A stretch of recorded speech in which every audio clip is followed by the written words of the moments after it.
આકાશવાણી અમદાવાદ વડોદરા. હવે સાંભળશો ડાંગ જિલ્લાનો સમાચાર પત્ર. લેખિકા મુનિરા શેખ. ડાંગ જિલ્લામાં ફૂલ ગુલાબી ઠંડીની શરૂઆત થઈ ગઈ છે. આહવાના મુખ્ય માર્ગ ઉપર લોકો ગરમ વસ્ત્રો પહેરીને મોર્નિંગ વોક માટે નીકળતા જોવા મળી રહ્યા છે, જ્યારે ખેડૂતો ડાંગર, નાગલી, વરાઈ, અડદ જેવા ધાન્ય પાકો ખેતરના ખડામાં કાપીને ઝાટકતા જોવા મળી રહ્યા છે.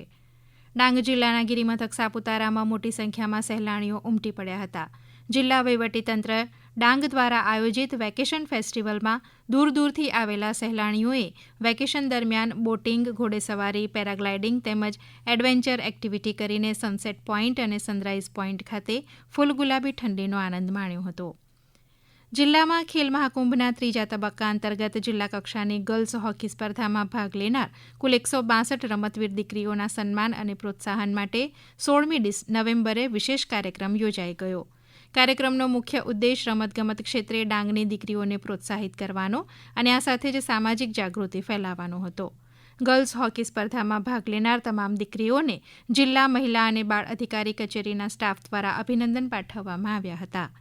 આ પ્રસંગે દીકરીઓને રમત અને શિક્ષણના માધ્યમથી જીવનમાં વધુમાં વધુ આગળ વધવા માટે પ્રેરણા પૂરી પાડવામાં આવી હતી. આ સાથે જ કાર્યક્રમમાં કેન્દ્ર સરકારની મહત્વાકાંક્ષી યોજના બેટી બચાવો બેટી પઢાઓ અંગે વિસ્તૃત માહિતી આપવામાં આવી હતી.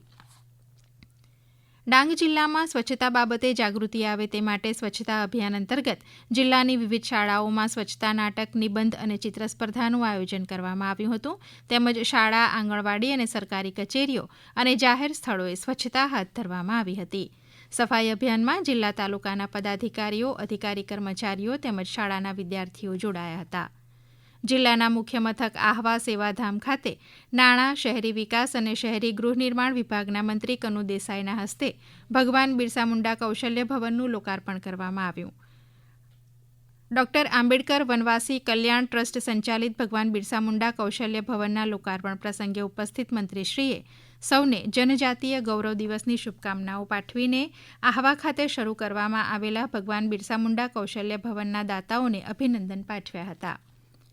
આહવા ખાતે શરૂ થયેલ ભગવાન બિરસા મુંડા કૌશલ્ય વિકાસ કેન્દ્રમાં યુવાનોના સર્વાંગી વિકાસ માટે કુલ 21 પ્રકારની વિવિધ નિઃશુલ્ક તાલીમ આપવામાં આવશે.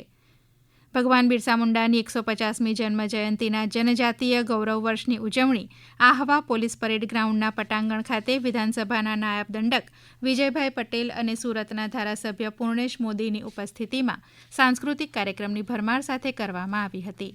આ કાર્યક્રમ દરમિયાન આદિજાતિ વિભાગના વન અધિકાર અધિનિયમ 2005ના 65 લાભાર્થીઓને અધિકારી પત્રો એનાયત કરવા સાથે જિલ્લામાં પ્રાકૃતિક ખેતી, પાક પ્રક્રિયા, વર્ગીકરણ અને પેકેજિંગ એકમોની સ્થાપના સહિતની વિવિધ યોજનાઓના 496 લાભાર્થીઓને કુલ 273,69,000ની સહાયનું વિતરણ કરવામાં આવ્યું હતું.